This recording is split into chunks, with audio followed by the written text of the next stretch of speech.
The Vancouver Canucks have issued a statement. Nikita Tryamkin has gone home to the motherland, supposedly to go back and play in the KHL. For family reasons, he's gone back home. Jason, what says you? Do you believe this?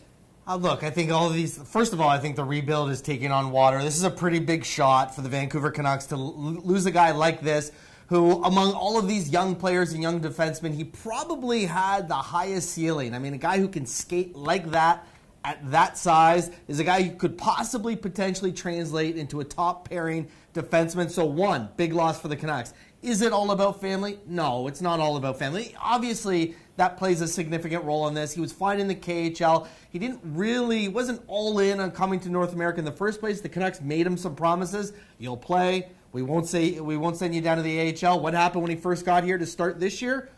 You're not going to play. And, oh, by the way, we want to send you to the AHL. So it wasn't a great start. Lots of behind-the-scenes talk that for a while Tryamkin wasn't happy with the way the season started. And certainly late in the year, he was not happy when it started making the rounds around the league. What Willie Desjardins said about him, kind of called him chicken when he said, Tryamkin didn't step up on Brad Marchand, and that was a reason they lost the game. And also a point that he's driven home in interviews since.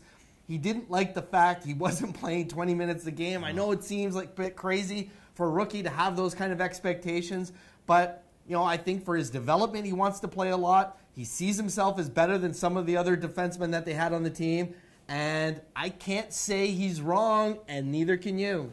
The one thing I don't understand, there's a disconnect here at some level. This is a guy who came to camp in September, had a great summer, got married, and was not in shape. Yeah. But what he did in September, he reduced his body fat by 4.5%. He was the guy that Willie Desjardins kept pointing out when he referenced Jake Virtanen. Look at Nikita Tryamkin. He's made the commitment. This was before Goodbranson would have a wrist problem that needed surgery. So you could say Nikita was invested. He got into NHL shape. Everybody thinks that, he's kind of passive. He looks like maybe he didn't use his size enough. I think he bought in, but there was a disconnect along the way here. How he was used, what he was promised, where he wanted to go. I think the guy was, at the end of the day, Jason, I think he was confused, and who knows what's at play here. They have his rights. He's gone back home. He could play for his old KHL team. Is this the end of this, or do you think there's a curveball here? I think that there's always a chance he could come back. The Canucks have his rights right now as long as they keep qualifying him to 2022. But I'll tell you this.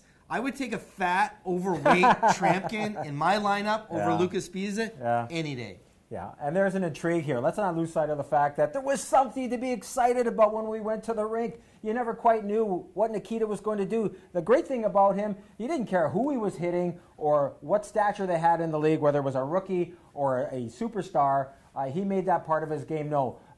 Playing in the third pairing, I think, rubbed him the wrong way. He thinks he's a better player, should have been in the top four.